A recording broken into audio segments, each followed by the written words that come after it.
Assalamualaikum warahmatullahi wabarakatuh. Jadi hari ini kita akan masuk tajuk bab 3 proses reka bentuk. Okey, dalam proses reka bentuk ini fokus kita adalah untuk mendapatkan maklumat tentang produk yang ingin kita hasilkan. Jadi dalam usaha kita untuk mendapatkan maklumat itu, kita perlu melakukan satu perbincangan antara pelanggan, pengurus projek iaitu kita, dan juga pereka bentuk. Okey, kita pergi kepada kita masuk terus kepada project brief. Okey, macam cikgu cakap tadi. Okey, project brief ini untuk tajuk ini kita akan mendapatkan maklumat lengkap tentang produk yang ingin dihasilkan. Okey, jadi kita perlu melalui proses perbincangan dengan pelanggan. Kenapa kita perlu berbincang dengan pelanggan? Supaya kita dapat menghasilkan produk yang memenuhi kriteria yang dikehendaki oleh pelanggan. Baik, kita pergi seterusnya pada definisi project brief. Okey, project brief adalah perbincangan awal antara dua pihak, iaitu pengurus projek dengan pelanggan. Okey, awak pengurus projek, awak kena melakukan satu proses perbincangan dengan pelanggan. Di samping itu, awak perlu membawa seorang pereka bentuk. Okey, kenapa kita bawa pereka bentuk? Sebab pereka bentuk ini akan menterjemahkan idea reka bentuk produk daripada pelanggan kepada bentuk lakaran ataupun contengan. Jadi bila kita buat perbincangan antara pengurus dengan pelanggan itu, bila pelanggan beritahu dia nak buat apa, nak buat produk apa, macam mana produk dia, jadi pereka bentuk akan melakar. Okey, dia buat lakaran awal. Okey, kenapa adanya perbincangan ini adalah untuk mendapatkan maklumat secara terus daripada pelanggan mengenai produk yang ingin dia buat. Okey, dia nak buat produk macam mana. Jadi kita dapat terus daripada pelanggan. Kita tak melalui pihak yang lain. Okey. Jadi daripada info yang kita dapat, contohnya daripada Killer 1947, perbincangan itu adalah satu proses interaksi secara bersemuka antara ahli, kemudian tujuannya untuk bertukar-tukar idea, membincangkan atau menyelesaikan suatu masalah, menjawab persoalan, mengukur serta meningkatkan kefahaman. Okey, di mana perbincangan ini kita fokus terhadap produk yang ingin kita hasilkan. Okey, jadi dalam project brief, dalam perbincangan project brief mesti ada seorang pereka bentuk, mesti ada pengurus projek. Okey, kemudian mesti ada pelanggan. Okey, tiga ni perlu ada dalam perbincangan. Baik, seterusnya adalah ciri-ciri project brief 3.1.2, ciri-ciri project brief. Kat sini ada 7 ciri. 1. Tajuk projek. 2. Gambaran keseluruhan projek. 3. Kriteria produk. 4. Perbincangan pengurusan projek. 5. Analisis kajian. 6. Lakaran idea. 7. Mockup ataupun model. Kita pergi satu persatu setiap ciri-ciri ini. Jadi yang pertama sekali adalah tajuk projek. Okey, tajuk projek ini adalah merujuk kepada produk yang ingin dihasilkan. Okey, tajuk itu mestilah spesifik. Contohnya, beg laptop. Awak kena nyatakan nama dia beg laptop. Okey, dia mestilah spesifik. Kalau awak pergi kat Shopee, awak search beg sahaja, yang akan keluar pelbagai jenis beg. Tapi kalau awak search beg laptop, yang akan keluar jenis-jenis beg laptop saja. Awak search dompet ataupun beg duit shilling, okey, awak akan jumpa beg duit shilling saja, tak akan jumpa benda lain. Jadi nama yang spesifik tu penting. Jadi selain itu, tajuk projek juga mestilah menggambarkan bentuk ataupun fungsi produk. Okey, tadi beg laptop. Okey, untuk meletakkan laptop, itu adalah fungsi produk. Okey, seterusnya B ataupun yang kedua, ciri-ciri yang kedua adalah gambaran keseluruhan projek. Jadi gambaran keseluruhan projek ni terbahagi pada dua, pengurusan projek dan gambaran awal produk. Okey, gambaran keseluruhan projek ini boleh dibuat, boleh digambarkan, boleh ditunjukkan melalui foto, bahan konkret atau tayangan video. Okey, bila ada tayangan video, pelanggan lebih jelas nampak apa gambaran keseluruhan projek itu. Okey, seterusnya kriteria produk. Okey, kriteria produk ini kita dah belajar masa tingkat 1, iaitu mesti ada elemen dan prinsip. Pelanggan mesti beritahu apa elemen dan prinsip yang diinginkan. Okey, kalau ingat lagi, elemen ada garisan, rupa, bentuk, tekstur, saiz, warna, ruang. Okey, kalau prinsip pula keseimbangan, pengulangan, kontras, kepelbagaian, okey, dan lain-lain.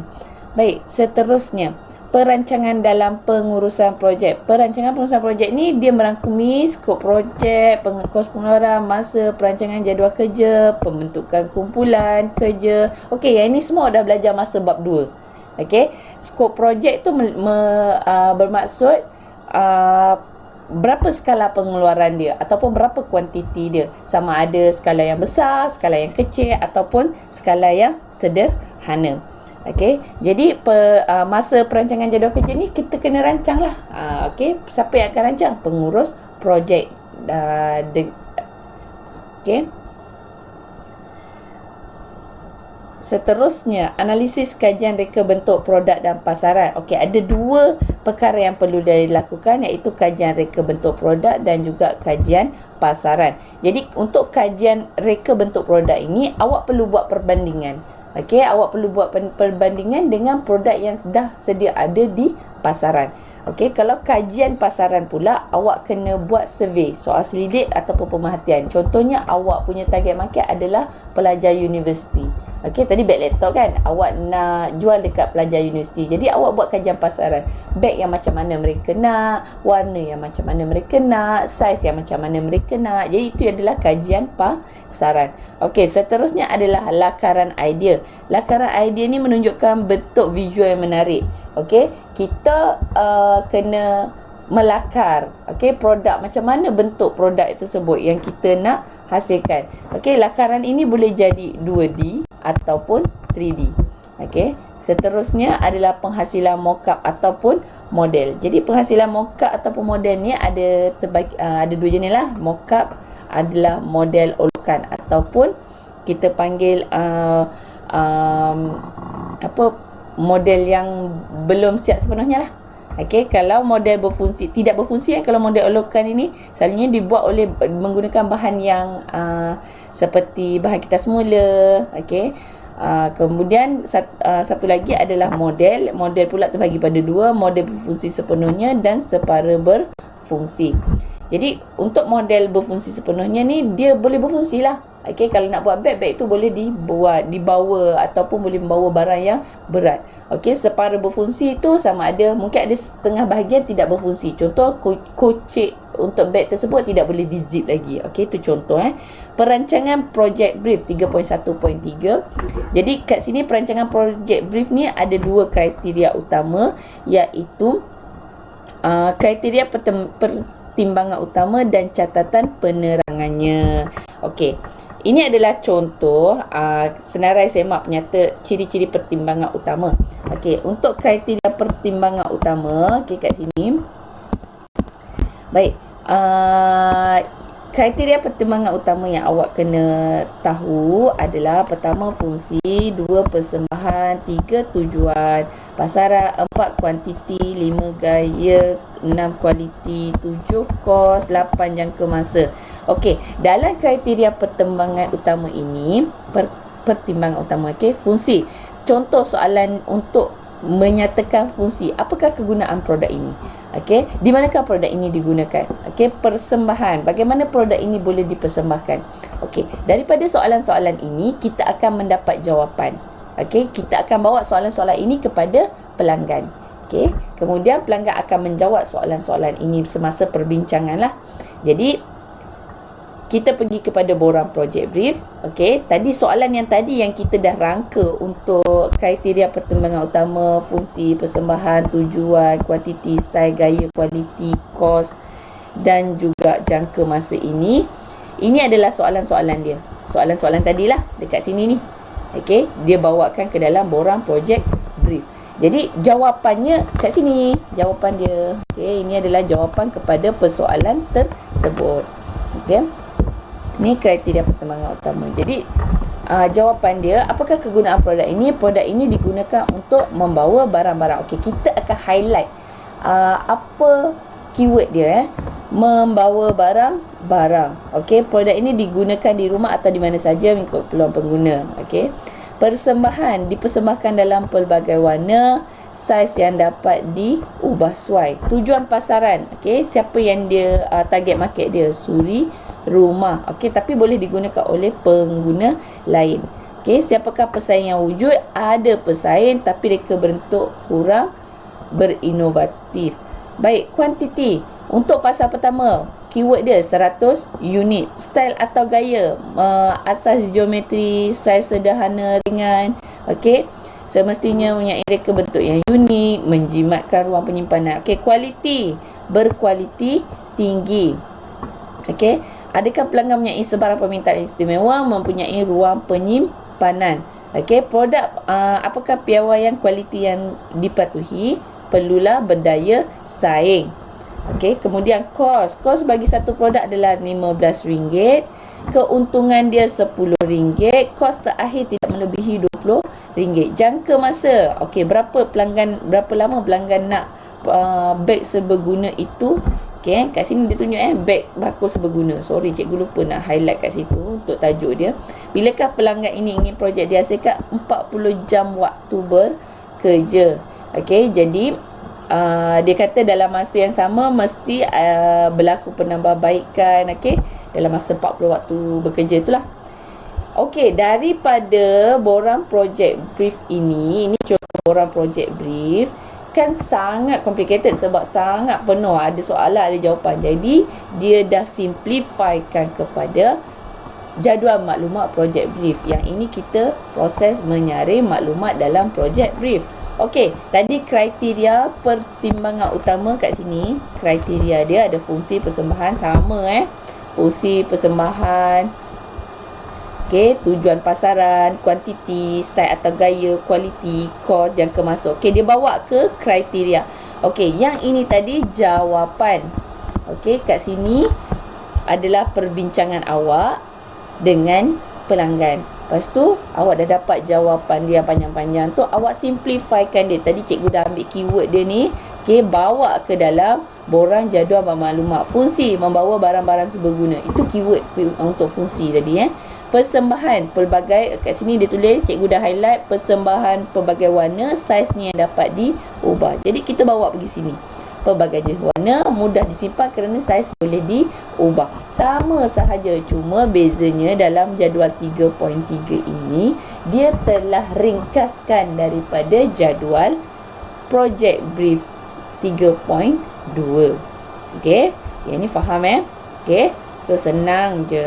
Okey, style atau gaya, bentuk asas geometri tadi dah cikgu dah sebut, ringan, mudah dibawa. Untuk fasa pertama 100 unit. Siapakah tujuan pasaran? Suri rumah. Sama saja, cuma dia dah ringkaskan sahaja. Jadi dalam proses menyaring maklumat itu, okey, kita tengok info kat sini.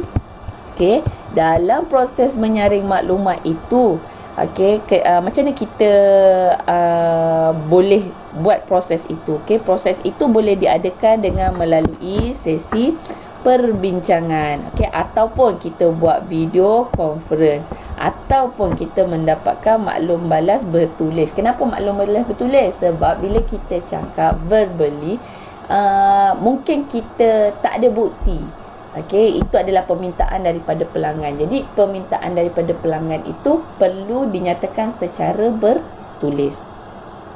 Okey, kita pergi pada 3.1.5. Oh, ada satu lagi jadual. Apa beza jadual yang ini pula? Tadi yang kat sini adalah kriteria pertimbangan utama. Okey, yang ini adalah jawapan yang diperolehi apabila awak berbincang dengan pelanggan. Okey, kalau dekat sini pula, yang ini, okey, bahagian ini adalah ciri-ciri project brief. Okey, buka balik buku awak, muka surat 50. Okey, cikgu pergi dengan laju. Okey, ini ciri-ciri project brief. Ada tajuk projek, gambaran keseluruhan projek, ada 7 ciri-ciri dia. Jadi, ciri-ciri itu kita masukkan ke dalam aplikasi project brief dalam bentuk jadual. Tadi tajuk dia apa? Bakus seberguna. Okey. Untuk aplikasi project brief tadi, kita kan gunakan ciri-ciri. Ciri pertama, tajuk projek. Ciri kedua, gambaran keseluruhan projek. Okey, ciri ketiga, reka bentuk projek. Okey, perancangan dalam pengurusan projek, analisis, lakaran idea dan penghasilan mockup. Jadi, maklumat yang kita dapat daripada borang project brief yang kita bincang dengan pelanggan itu, kita aplikasikan ke dalam aplikasi project brief dalam bentuk jadual. Okey, apakah tajuk projek tadi? Bakus seberguna, apa fungsi dia? Okey, itu adalah fungsi. Okey, membawa bekas simpanan barang, bawa barang. Okey, gambaran keseluruhan projek, siapa sasaran dia? Suri rumah. Okey, memudahkan pengguna membawa barang, dipersembahkan dalam pelbagai warna. Okey, elemen yang diguna. Okey, ingat reka bentuk projek melibatkan elemen dan prinsip. Okey, elemen yang dia nak gunakan adalah saiz, warna dan bentuk. Prinsip yang dia nak gunakan keseimbangan dan pengulangan. Okey, inovasi adalah pelaras saiz bahu ni rasanya. Okey, perancangan dalam pengurusan projek, ini yang kita belajar dekat dalam bab 2. Okey, kat sini pun kita boleh ambil daripada project brief, iaitu kita nak bahagikan kerja kumpulan, jadual kerja. Okey, kita dah tahu dah kuantiti yang kita nak hasilkan adalah 100 unit. Mana kita dapat 100 unit tu? Daripada borang project brief. Okey, analisis reka bentuk. Okey, analisis reka bentuk tadi adalah kita nak bandingkan dengan produk sedia ada di pasaran. Okey, jadi bakus seberguna yang berada di pasaran ada 2 jenis. Okey, satu yang warna merah ni, yang kedua yang warna purple. Okey, yang satu tu bentuk apa? Bahan kain. Okey, yang kedua produk sedia ada yang lain menggunakan plastik.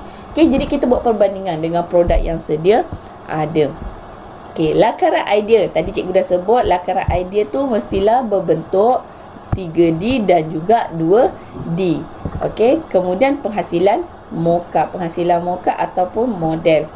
Baik, ini adalah contoh lakaran. Okey, tadi kita dah pergi dekat lakaran idea ni tadi. Okey, ini adalah contoh lakaran bakus seberguna yang dicadangkan untuk awak hasilkan tadi itulah. Okey, lakaran ingat cikgu ada kata ada buat bentuk 3D dan juga 2D. Baik, ini contoh bentuk 3D. Okey, yang ini bentuk 3D, yang ini adalah bentuk 2D.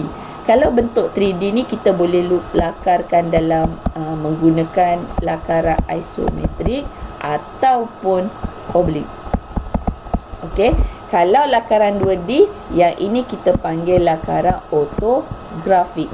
Okey, kalau lakaran 3D, okey, mesti dapat 3 pandangan. Pandangan hadapan, pandangan atas dan juga pandangan sisi dalam satu lakaran. Okey, kalau ortografik kita boleh nampak pandangan atas, hadapan dan juga sisi, tetapi dalam bentuk ataupun sisi yang berbeza. Okey, so awak nanti akan kena melakar lah. Okey, untuk awak punya borang project brief. Kat ni kita stop kat sini. Untuk kelas terusnya baru kita akan masuk tajuk muka ataupun model. Jadi tolong siapkan modul yang cikgu beri pada awak, link selepas ini, dan tolong isikan borang kehadiran di link yang kedua. Okey, sekian, terima kasih. Assalamualaikum.